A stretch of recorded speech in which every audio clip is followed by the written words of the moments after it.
Alô pessoal, direto ao ponto aqui. Tem coisas que só o tempo proporciona pra gente, né? Então quero contar que este velhinho aqui, que vai completar 64 anos agora neste mês de abril, dia 25, este velhinho aqui viu o heptacampeonato de 1968. O heptacampeonato obtido pelo Grêmio mais de 50 anos atrás, 56 anos atrás, pois esse velhinho aqui tem lembranças daquela conquista. Sou mais velho que vocês, né? Sou mais velho do que a maioria de vocês, então esta possibilidade me foi oferecida através do tempo. Eu quero falar com vocês aqui em nome da KTO, claro, te cadastra lá na KTO, utiliza o cupom BENFICA, garanta 20% de bônus no seu primeiro depósito. KTO é para se divertir, mas olha só, jogue com responsabilidade. Pessoal, 1968. É curioso, né? Eu tinha a nítida sensação de que a conquista do heptacampeonato ela havia sido obtida no Grenal, na vitória por 4-0 num Grenal realizado no Estádio Olímpico. Mas depois o cara faz algumas pesquisas e descobre que ainda haveria mais duas partidas. O Grêmio ainda tinha pontos a conquistar, mas não houve mais como ser alcançado pelo Internacional, então aquela goleada de 4-0 acaba sendo o símbolo daquela conquista de 1968, o heptacampeonato do Grêmio. E esta semana, estou com a matéria aberta aqui, o GE, o Globo Esporte, apresentou uma matéria sobre os jogadores que faziam parte daquela equipe, e aí eu começo a lembrar, sobretudo, do Everaldo Marques da Silva. Quem não conhece, né, a história do Everaldo Marques da Silva? Um dia decidi aqui fazer uma série chamada Enciclopédia Grêmio, em que contava coisas do passado e até contei, muita gente até ficou surpresa. Bah, que legal você está revelando isso. A estrela dourada que existe na bandeira do Grêmio é homenagem ao Everaldo Marques da Silva, porque ele havia, como jogador do Grêmio, sido campeão mundial, campeão pela seleção brasileira, o tricampeonato do México, em 1970. Pois apenas 2 anos antes, o Everaldo estava nessa equipe de 68, a equipe heptacampeã, seguramente a maior estrela daquela equipe. Curioso, naquele momento ele não era a maior estrela daquela equipe.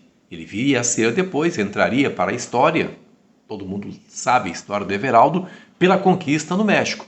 Mas em 68 ele já era muito bom jogador, né? Tanto que foi parar na seleção, mas havia outras estrelas que eu quero falar para vocês aqui. Mas enfim, Everaldo, né, dispensa comentários, uma trágica morte em 1974, um acidente, e o carro dele acabou batendo num caminhão, morreu. O Everaldo tinha apenas, sabe quanto, gente? 30 anos de idade. Tinha só 30 anos de idade quando morreu o Everaldo Marques da Silva.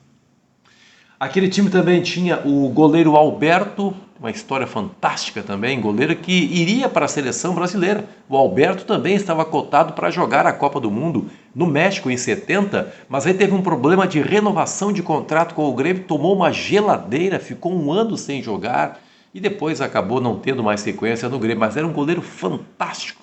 Alberto era o goleiro do time hepta em 68. Estou vendo aqui as fotografias, tem o João Severiano, Joãozinho Severiano, figura sensacional, está vivo até hoje, aí, graças a Deus, o João Severiano, o Romildo Bolzan Júnior, que foi presidente do Grêmio, temos a mesma idade, o Romildo Bolzan Júnior e eu, ele, agora em março ele fez 64, eu faço em abril, e ele sempre dizia, o melhor jogador que eu vi no Grêmio foi o João Severiano, estava naquele time. Alcindo Marta de Freitas, pá, Bugre, Alcindo, foi jogar no Santos de Pelé.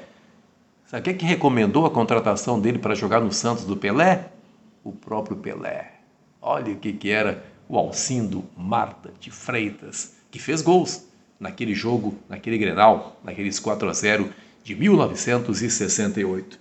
E lembro também muito bem do Volmir, ponteiro esquerdo Volmir, nossa senhora, acabava com os laterais direitos. Quando estava dando tudo certo, às vezes não jogava nada também o Volmir, mas era um cara muito divertido, mas quando jogava, e a atuação mais épica do Volmir pelo Grêmio foi num jogo contra o Palmeiras, em 65.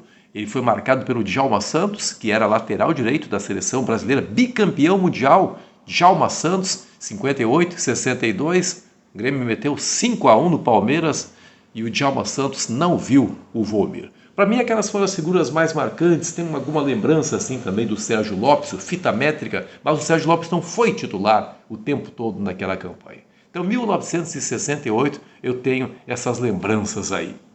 O tempo, né? O tempo nos permite isso. O Grêmio tenta ser hepta novamente, o Grêmio quase foi hepta e aqui fiz uma pesquisa. O Grêmio foi hexacampeão gaúcho entre 85 e 1990.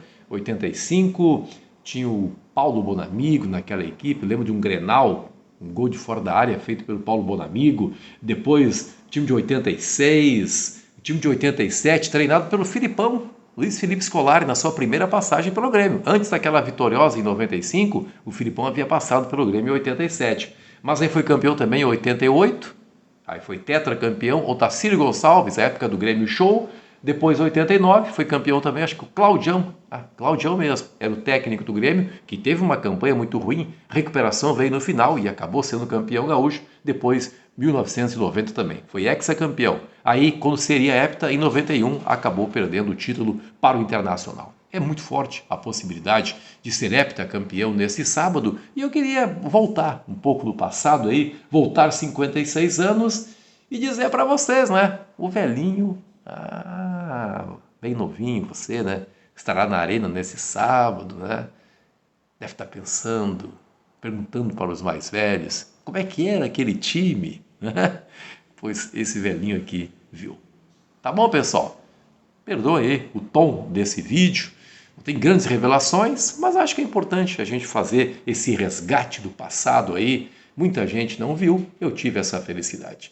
Havia uma revista do Grêmio, um formato assim quadrangular. Eu adorava olhar aquelas revistas. Eu morava em Osório, bom lembrar, era do interior do estado, mas recebi muito esse material. Meu pai era correspondente da antiga Calda Júnior, correspondente da Folha da Tarde, do Correio do Povo. Eu recebia os jornais, meu pai recebia em casa, eu ficava lendo ali, estava aprendendo a ler, vendo as figurinhas, né? E tem lembranças maravilhosas realmente daquele ano de 1968. Abraço, gente! Tchau, tchau!